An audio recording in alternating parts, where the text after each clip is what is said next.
Hello, everyone. Thank you so much for your interest in our project.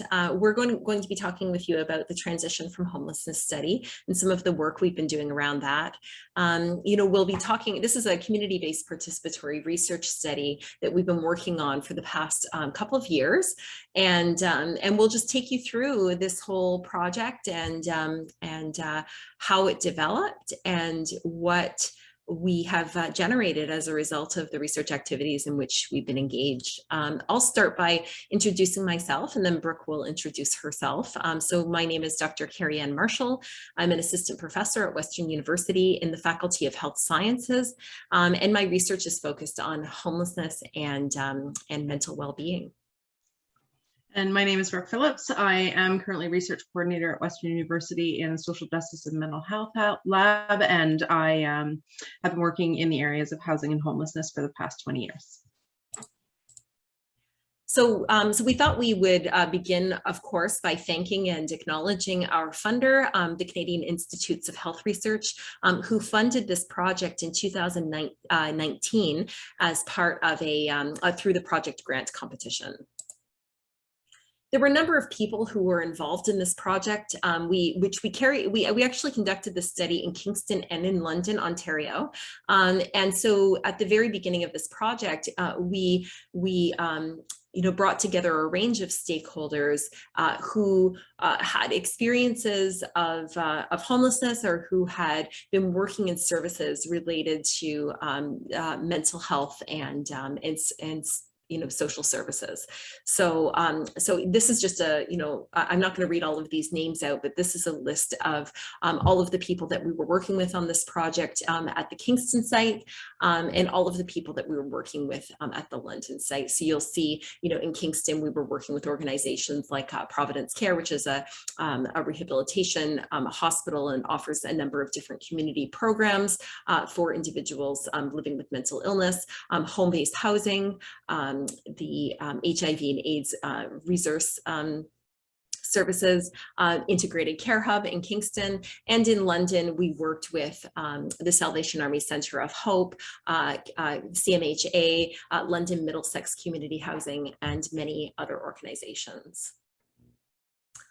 The reason we conducted this study is that existing research suggests that individuals are not always thriving following homelessness. So and current services often emphasize securing housing and sustaining a tenancy following homelessness, but not focusing as much on other aspects of thriving, where a person is living, what does their mental health look like, and in trying to identify solutions that would more effectively target thriving rather than just surviving following homelessness.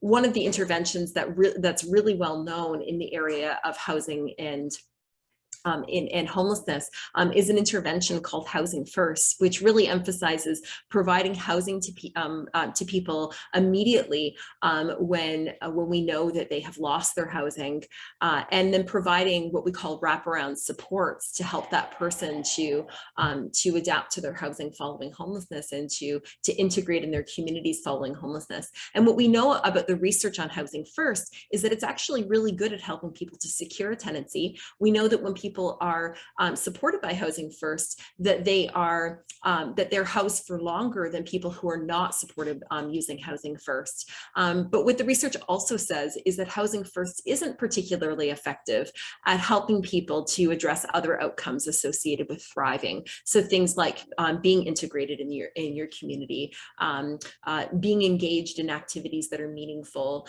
having better mental well-being, and so on. And so the reason for conducting this study was to identify a model that we could that could build on existing services that including Housing First, to help to target some of those outcomes more effectively.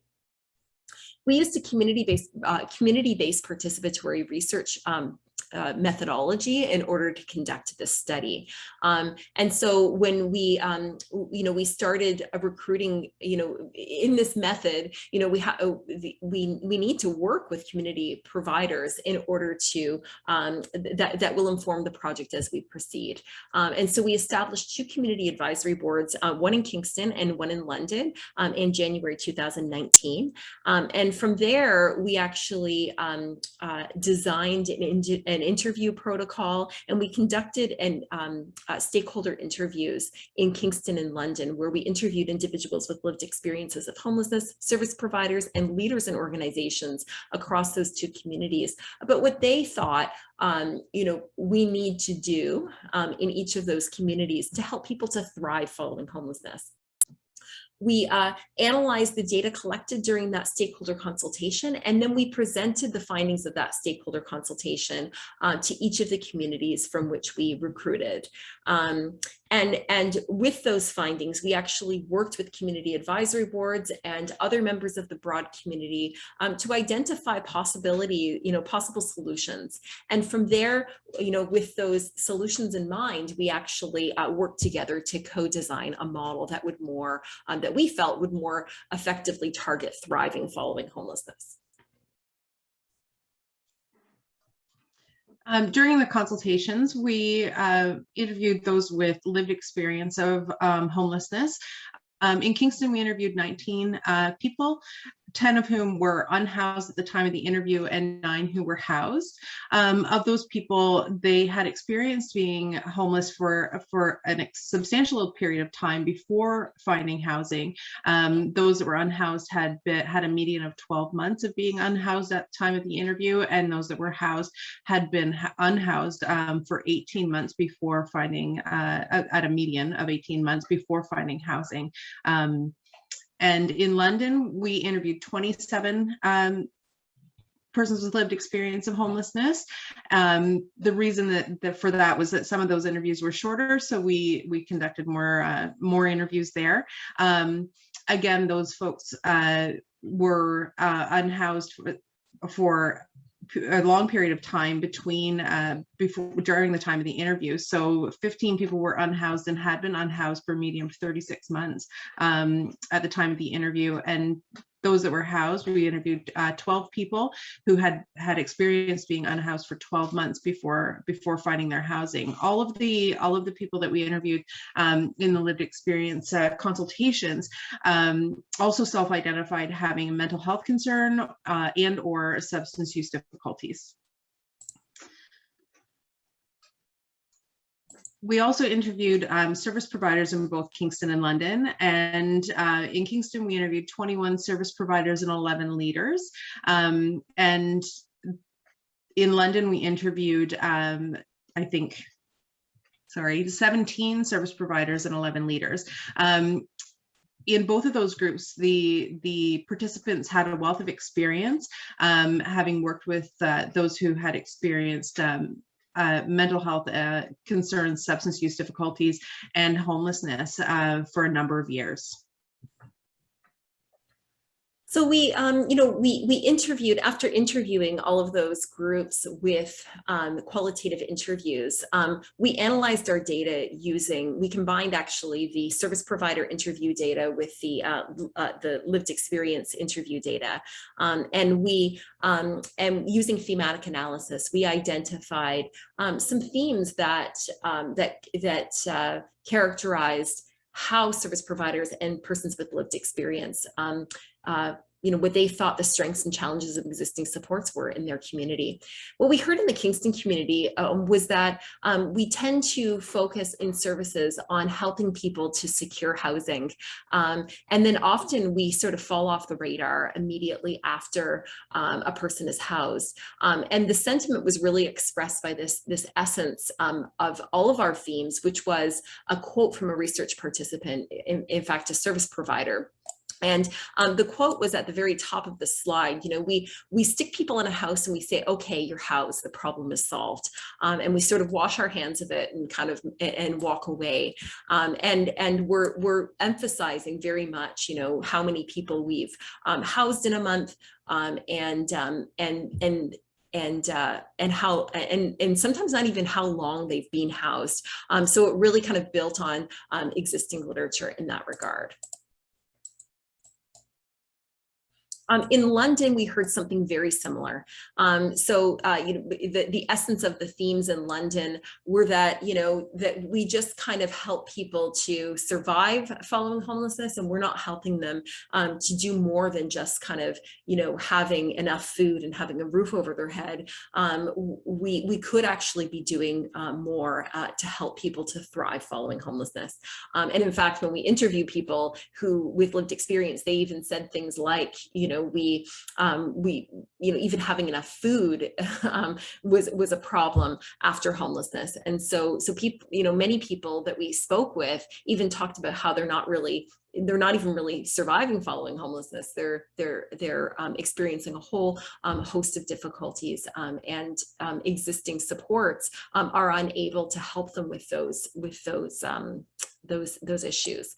So the kind of the essence of the themes of our analysis is at the very top of the screen. Another quote from a research participant, and this was a person who was housed following homelessness, and she said, we don't need just a place to survive, but a good, healthy environment that supports thriving. During the analysis of the findings across the two sites, it became very apparent that there was a lot of similarities to the point that we were able to map the similarities sort of theme for theme from Kingston and London. That would lead us to believe that that the findings aren't just for these two communities, but are potentially transferable, regardless of the landscape in an individual community, that the findings are transferable across other communities as well, who are functioning within the same system. So we actually summarized the findings of our stakeholder consultation in each community in these two reports. Beyond Surviving is the Kingston report. We need to genuinely listen to what people tell us they need, is the London report. And so there's lots of detail in there. And if you're interested in learning more about this project, I would encourage you to seek out those reports. You can find them at sjmhlab.com. And if you go to the Transition from Homelessness Project site reports, you'll be able to access a copy of these reports, or you can contact us after, and we'd be happy to send them to you via email.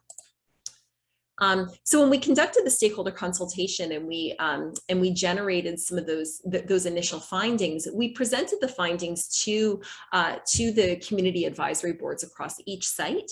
And then we worked with those community advisory boards to develop some recommendations. We then, and which are summarized actually in the reports that I just mentioned.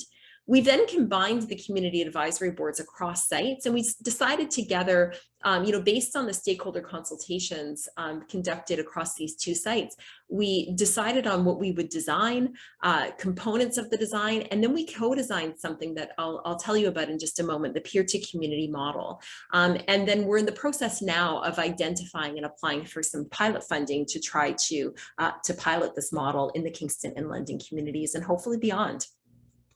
So what we've created together is something called the peer-to-community model, which is a hub and spokes model.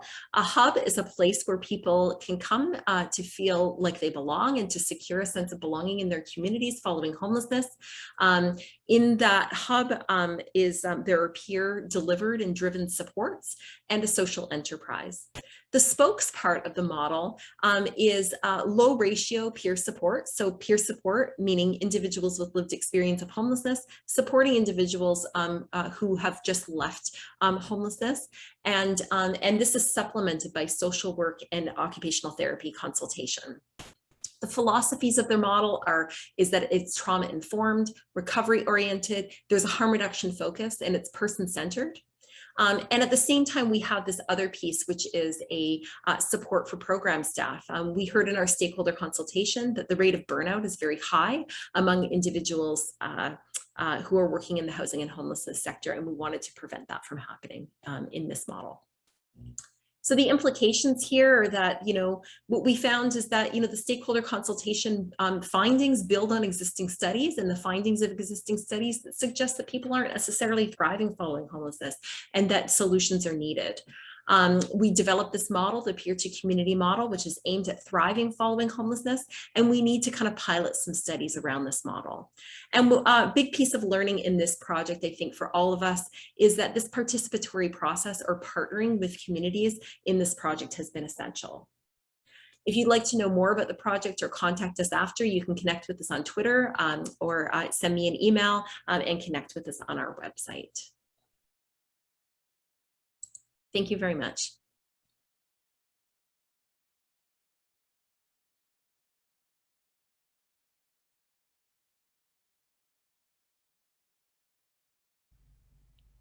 Hi everyone, my name is Karina and I'm a PhD student from Western University. I welcome you all to our presentation, Methamphetamine Use Among Persons Who Experience Homelessness, the Service Provider Perspective.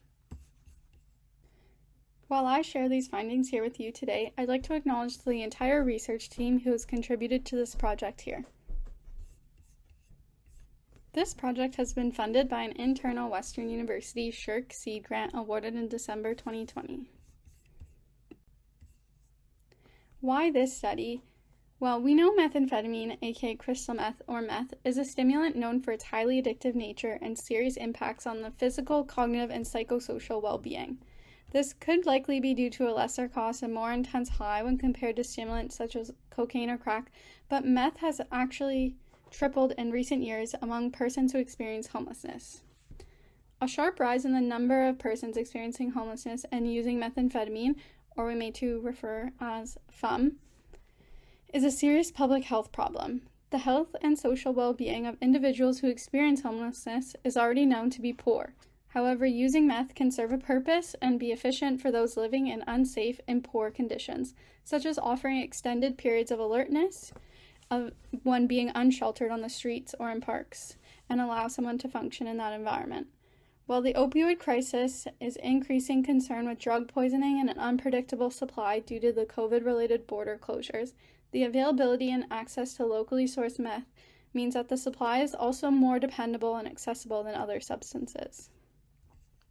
While our society understandably moves towards focusing on the opioid crisis, since we know individuals who are experiencing homelessness are more likely to be opioid dependent and are more likely to experience a fatal overdose than those who are housed, we still need to acknowledge that meth continues to be a high needs group who lack support and resources. Individuals who use meth may present with behaviors described as maybe more bizarre and may be difficult to manage, such as paranoia after being up for days on end, and there's little solutions currently to offer, which weighs heavily on the needs of the shelter and other support staffs who assist these individuals. Given the documented increase in the use of meth among persons experiencing homelessness, there's a need for generating knowledge related to this health and social issue, which can help guide policy and intervention approaches. As a whole, this study aimed to describe the psychosocial well-being of FUM and how this differs from those who use other substances or maybe no substances, and to identify pathways into and experiences of homelessness for FUM. This part of the project specifically that we're looking at focused on the experience of service providers who support persons experiencing homelessness and using meth. Informed by the lenses of social justice and health equity, our team collected data in London and Kingston, Ontario. With ethics approval, qualitative interviews were conducted using an interview protocol with service providers and leaders.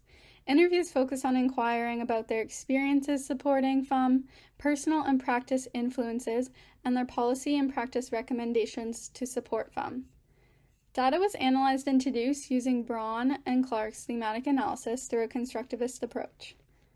Through several rounds of coding and interpretation, codes were organized into themes and inform an understanding of the experience of meth use in persons experiencing homelessness, as well as pathways into homelessness and service provider experiences while supporting persons using meth and experiencing homelessness.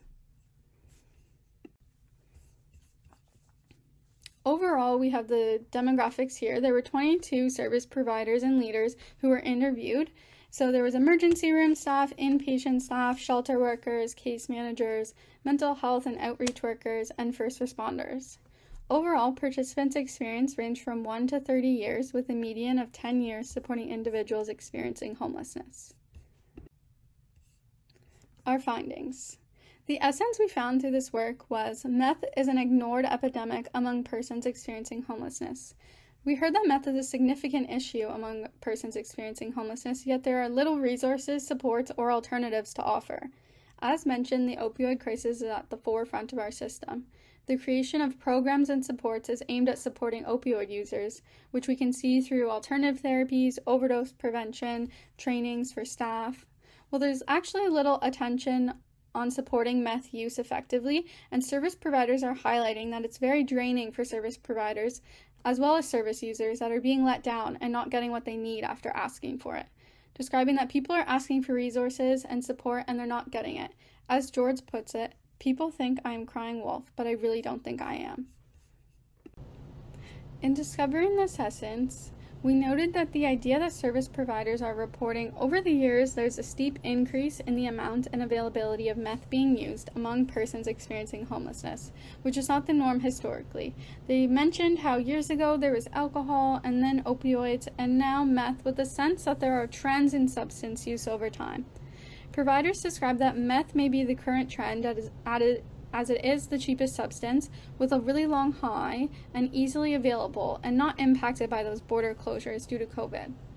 Some providers and leaders describe that there's also a fear related to the increase in deadly substances associated with opioids, which could contribute to a shift in drug use, while some describe that other users may be knowingly mixing opioids and meth together to balance their symptoms. Some are unaware that their substances are being mixed with opioids and therefore still at a risk of overdose. We also heard that environments in which people are situated during homelessness drives meth use. People may use meth to stay awake to avoid further trauma, like losing their belongings or physical harm, and therefore are using due to their poor conditions. Providers and leaders reported meth is less often a priority in terms of action from the government and funding because it's not seen as immediately deadly. They described the idea that people are dying but in a different way, as Justice stated. Because there are no therapies for meth use as opposed to opioids, and they really feel there's a lack of supports and being denied services at shelters, hospitals, etc., due to the potential behaviors that have been associated with meth use, and not of the same reasons like overdose, but there's other health impacts that are being ignored when asking for help with meth use. Service providers express there is a lack of resources to meet the high demands of individuals they are serving in shelters, drop-in centers, mental health programs, and that meth use and associated behaviors are a main issue they deal with, but they have no funding or help, leaving the system feeling poorly prepared to manage these behaviors. As discussed, there was some ideas around environment and how environment can influence someone as well, and there's crowded shelters, limited resources, in addition to being awake for long periods of time, which one may experience when they're using meth, could contribute to the behavioral issues that are seen, and that there's no space for people in the system to just be and engage in activity that might be soothing or interesting to them while they're using. And for example, shelter rules being a bedtime at 11. They don't really account for the meth experience, and this could lead to conflict between individuals or staff. This leaves service providers dealing with behaviors that they do not have enough resources to support with, and describe that people who use meth are a really high-need group for them. They may be a little more bizarre, they may experience paranoia after being up for days on end, and they're a little more visible to staff, and therefore weigh heavier on shelter and other support staff. While others may suggest these behaviors can lead to violence, service providers noted that they really did not typically experience violence from meth users. Rather, that users were often victimized themselves, so having their belongings stolen, ostracized in public, being taken advantage of, and being denied services. And that violence was just really not their experience. Ultimately, service providers and leaders described meth use sustains homelessness due to these behaviors that may result in property damage or conflicts with roommates even after housing, and that the financial demands of meeting their meth use can be challenging with a limited income. Many providers and leaders reported the housing market has also pushed housing to be unattainable for so many. One service provider described that housing has become a privilege, not a right, and that this contributes to the idea that people experiencing homelessness and using meth really lack the necessary conditions to thrive, and this could also contribute to a cycle of criminalization. Service providers highlighted that there is a complex interplay between trauma and meth use, and that many use meth to cope with trauma in the absence of having other supports available, and that trauma should really be further addressed for people experiencing homelessness and using meth. Service providers spoke to the idea that George described that meth is a game changer. The typical approach doesn't work for them. Providers are always feeling like they're improvising, so people end up in cycles that they're really not getting effective supports. They focused on describing that a range of person-centered substance use services are needed and they're unavailable. They believe services need to be immediately available and respond to that window of opportunity and when that person is ready, rather than sitting on a wait list, and last as long as people need them to last for them. They described that there needs to be an abstinence-based and harm reduction approach that are not mutually exclusive but used together. Many providers and leaders described dealing with loss in their roles and were able to recall individuals they supported who had died or lacked proper treatment. Justice reported, "I can't believe that I have to explain why, somebody's child should be treated with respect. I don't know why I have to explain to the hospital why somebody chooses to use substances when we've known about adverse childhood experiences for 30 fucking years." They described that they had brought individuals to the hospital who were experiencing psychosis and needed other supports, and that they were turned away due to the normalization of the side effects of meth use, or that they have previously been banned, and that this adds to that lack of support and stress that then carries on over to service providers and has an impact on service provider mental and physical well-being as well. Meth is more stigmatized than other substances. Emma recalled an instance. When we went to the ER, then when we went in, we were triaged. The way he was treated was like horrible. So they were like, "When's the last time you used the washroom?" And he's like, "This morning." And they were like, "Where?" It's like, would you ask another person that question? So sometimes it's just advocating for someone's dignity in those situations and to try to help other service providers kind of see past that stigma that they might have. So this gentleman had a broken arm, but they kept asking him if he was there for mental health reasons and didn't even ask him about anything else. Service providers recognize that meth is really more stigmatized than any other substance, and therefore there's a different experience that leads to further oppression and marginalization of this group, and leave them living in poor conditions in a cycle that they're just really not supported to change. Service providers spoke about how stigma of meth use and systemic violence are perpetuated by services and how this can lead to the denial of service that deepens the inequities that they face.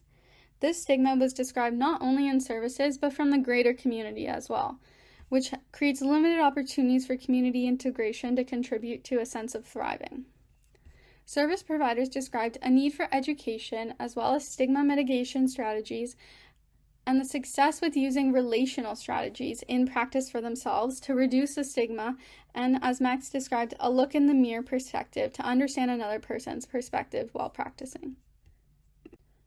Throughout these themes, service providers and leaders describe that COVID has highlighted an increased inequities, describing that meth use among persons experiencing homelessness is more recognized due to increased visibility of individuals facing homelessness during COVID-19, and the contradiction of social distancing with safe practice uses, along with the problem that some services were closed or reduced capacity, such as shelters, contributes to the inequity, as described by Jamie. Some shelters went from full capacity between 34 and 40 and reduced to 13 beds during COVID.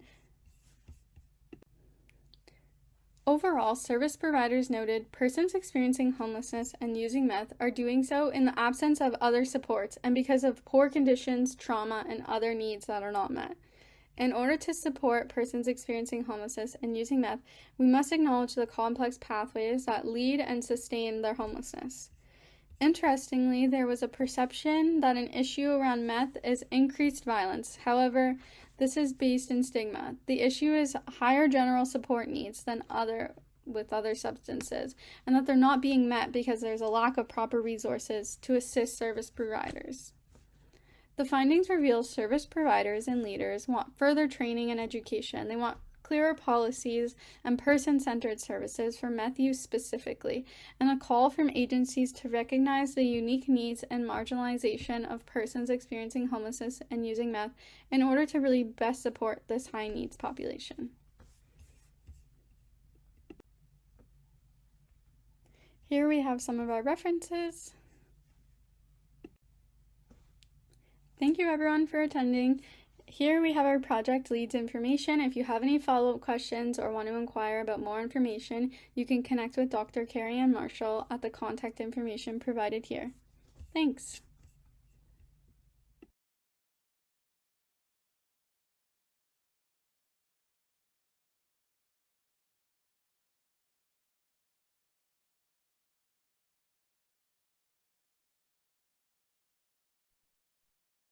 Hi everyone, my name is Roslyn and I'm a recent graduate of the Masters of Occupational Therapy program at Western University.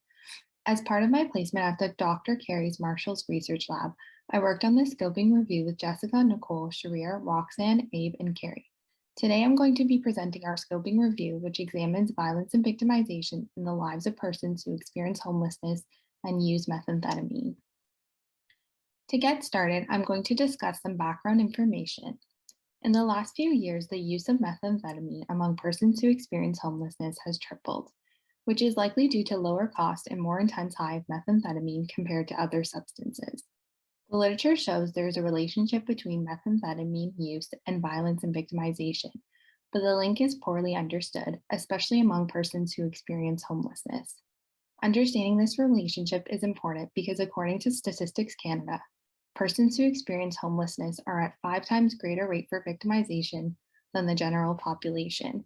We believe the relationship between methamphetamine use and violence and victimization among persons who experience homelessness is critical to comprehend due to the lack of understanding of this association may lead to further stigmatization and lack of meaningful and effective services for this population.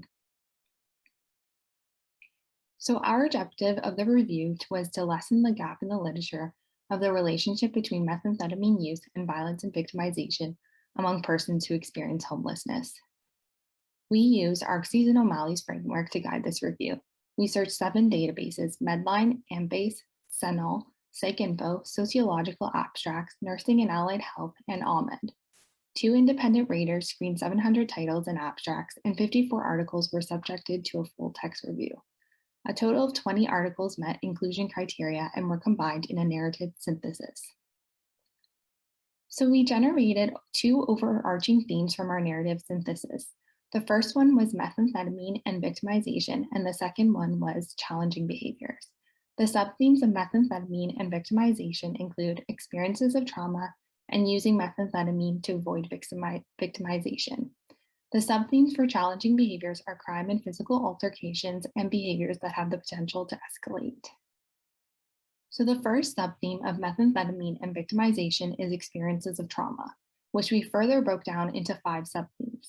The first of these subthemes is physical victimization, in which 11 out of 20 of the studies included focused on the relationship between individuals being the victims of a physical violence and or harm as a byproduct of their methamphetamine use and their state of homelessness. On the slide, there is a quote from one of the articles about a physical assault by a police officer due to methamphetamine use. A cop does not want to find a syringe on you. He reaches into my pocket and what does he find? Right, the syringe. So he thinks he's gonna get stuck. So what does he want to do? He wants to hit on me for a little bit, you know? I think I've been beat up by the cops more than I've been beat up by anyone else out here.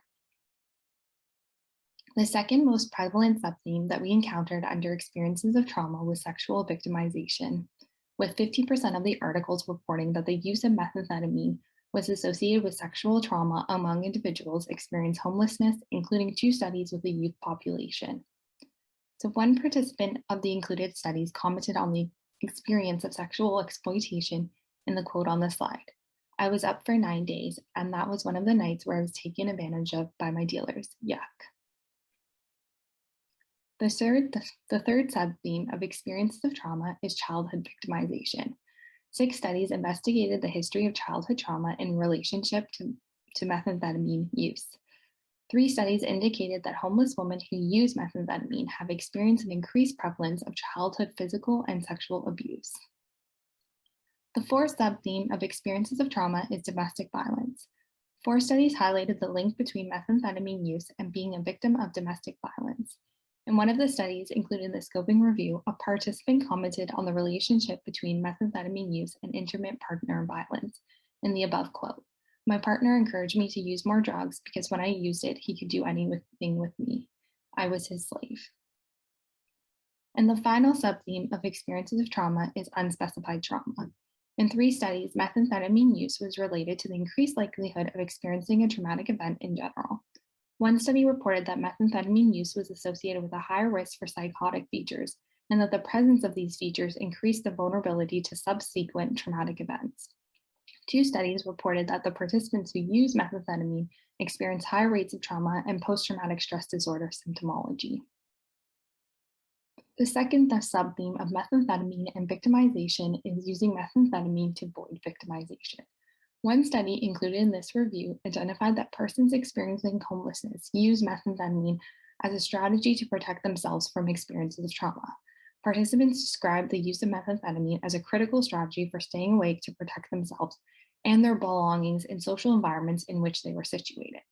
However, they also reported that they were frequently victimized when they were high, despite using this to avoid victimization.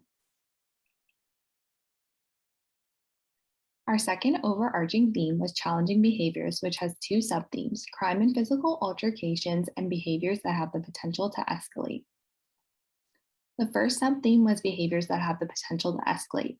3 articles in our scoping review focused on examining the association of behaviors that can be labeled as challenging and methamphetamine use. The challenging behaviors consisted of personality changes such as being more irritable and crankier, increased hostility, aggression, freaking out, and agitation. The second subtheme of crime and physical altercations included 4 articles which explored the relationship between crime and fighting and methamphetamine use among those who experience homelessness. Some of the findings from the articles included methamphetamine use being associated with the commission of a violent crime and methamphetamine use linked to fighting among street-involved youth. In contrast, one study found no association with committing a violent crime and methamphetamine use. One quote from a participant in the one article stated, "You love getting into trouble when you're on meth though, stealing cars, robbing people violently. You don't care, your blood's boiling." Our findings overwhelmingly suggest that individuals who experience homelessness and use methamphetamine are increasingly vulnerable to victimization, with physical and sexual violence being predominant among their experiences of trauma. 2 main ideas emerged from this association, including that methamphetamine use can lead to experiences of trauma, as well as that experiencing past trauma can lead to methamphetamine use. These findings suggest that methamphetamine use may be used as a coping response to trauma, and that the effects of methamphetamine use may put this population in a vulnerable state in which they are at greater risk than the general population to be exploited or victimized. Second, methamphetamine use has been commonly associated with violent behavior, which can create social stigma for this population. However, our findings showed few studies to support this.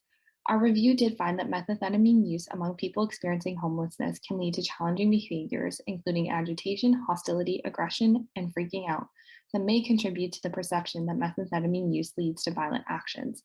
However, we suggest that these challenging behaviors may not pose a direct threat of violence and may simply be a protective response to the experiences of trauma and victimization. This adds further complexity to the already existing health inequities and social challenges that people experiencing homeless face.